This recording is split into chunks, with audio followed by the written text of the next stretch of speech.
You're listening to Soap Dirt, the latest in television entertainment news. Hey there, Young and the Restless fans. It is Belinda from Soap Dirt, and we have got a Young and the Restless matter to talk to you about. Sharon Newman and a surprising person are going to be plotting together to try and save Adam. This week on Young and the Restless, the week of July 10th, many people are really worried about Adam Newman, and two of them are on the forefront of trying to save him from his darkest impulses, save him from himself. One of these is not a surprise, but the other is quite surprising, and we're going to talk about both of these in one moment. If you haven't, please click that subscribe button so you don't miss any of our Young and the Restless updates, spoilers, and more, and let's dig in. So, two people who take the reins of saving Adam are Sharon Newman, which is not surprising. The other is Adam's big brother, Nick Newman, which is a huge surprise, right? Because he and Nick have been at odds, and the family dynamic at the Newmans pits the children against each other, so it's not surprising. But these two have a long and painful history of doing each other dirty, and Adam feels like Nick always comes out of things looking like a white knight while he looks like, a dark deviant, and so there's just a lot of angst there. Sharon has decided to push herself into Adam's world via a proposed merger of Kirsten Inc., which is the company she got from Cameron Kirsten, and McCall Holdings, which Adam now owns. Adam said no. He's like, if you were working with me, you would grow to hate me, and you are like the one functional friendship I have in my life. I can't risk it. But Sharon pushed, and of course she got her way. Adam relented. He said he'll consider it, but clearly he's just going to say yes and do what she wants. She'll get her way, and that's going to put Sharon with Adam every single workday for, 8 to 10 hours, where right now she only sees him when he comes in for coffee. So because Sharon's so worried, this is perfect for her. Meanwhile, Nick has not come to the conclusion to help Adam on his own, because of course he wouldn't. Instead, he is going to be acting at the behest of Sally Spectra. That letter she got from Adam hit her really hard. Right now, she's still not admitting, maybe, definitely not to Nick, and probably not to herself either, that she actually still wants to be with Adam. She still cares for Adam. She just told Nick that she's worried, and she advised him to do what Victor Newman wants and for him to take the job at McCall working with Adam. She even offers to let him read the letter that Adam left her, but Nick refuses. I don't know if he doesn't want to get worked up, if he thinks it's going to be all I love you, whatever. He doesn't read the letter, but he does listen to Sally. He listens very closely.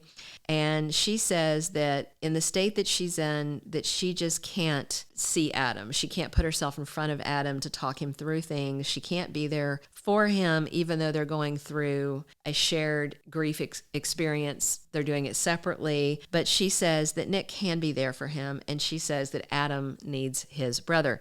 I agree, and I think this is absolutely fabulous that Sally sees this, that she recognizes the warning signs about Adam because she knows how he can be. So Nick then asks her if Adam's letter was an attempt to manipulate her, and she says no, that it was just raw and honest, and she sees it as a cry for help, and Sally wants him to get that help. She doesn't want him to go dark. This is more evidence that she still has deep love for Adam in her heart. So already, Nikki Newman and Victor Newman are both really worried about Adam, and they told him that. Nikki offered him condolences, but he kind of slapped away their attention and their gestures of help. And it's not surprising that he rejected Nikki because she's never been very motherly towards him, but Lord knows he could use a mother figure in his life right now, but he's not getting it.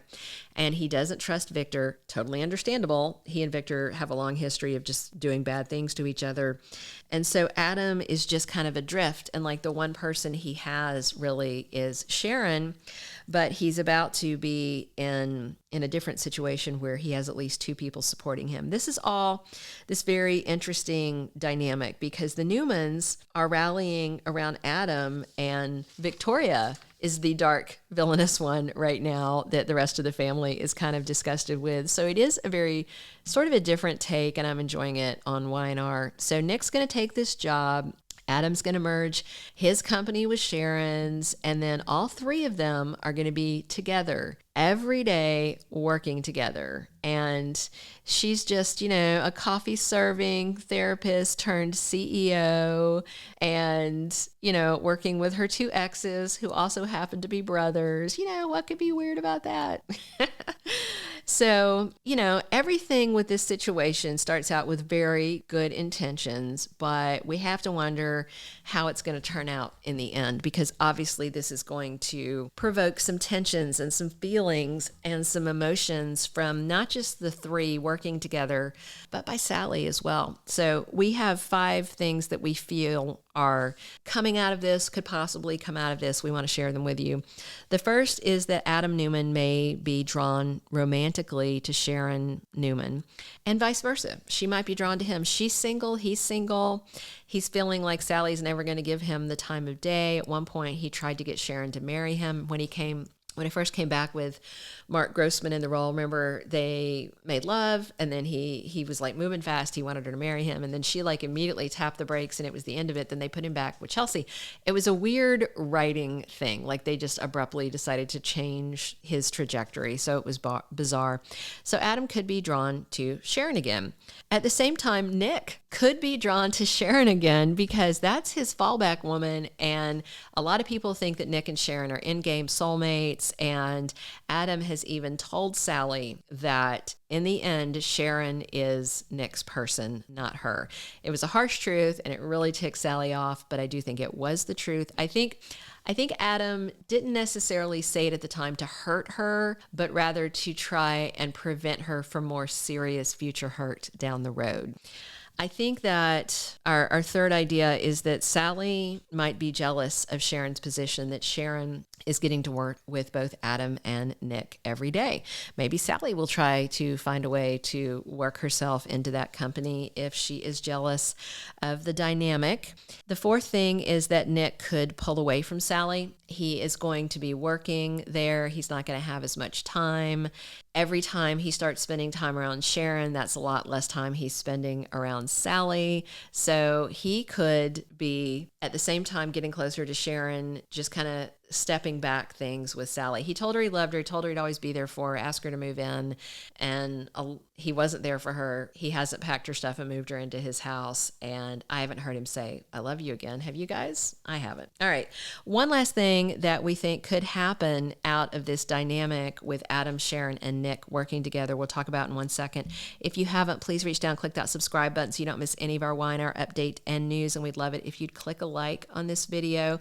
The very last thing is I feel like we are going to have all 4 of them torn. Adam is going to be torn about being drawn to Sharon and his residual feelings for Sally. Sharon is going to be torn because she wants to keep Adam out of a dark place, but if she has feelings for him, in a way it's okay, but she might worry about his mental health. If she starts to have feelings for Nick, she might feel really conflicted about that because he is with Sally and she does not want to be cheating or enabling cheating. And then Sally is going to be torn. I think she remains torn between Nick and Adam, especially as her grief becomes more manageable and she really starts to take a look at what's going on in her life. What do you think? Thank you for being a loyal listener. Follow us wherever you get your podcast, because you don't want to miss the next episode. Soap Dirt is on all the major podcast platforms, including Apple Podcast, Spotify, iHeartRadio, and more.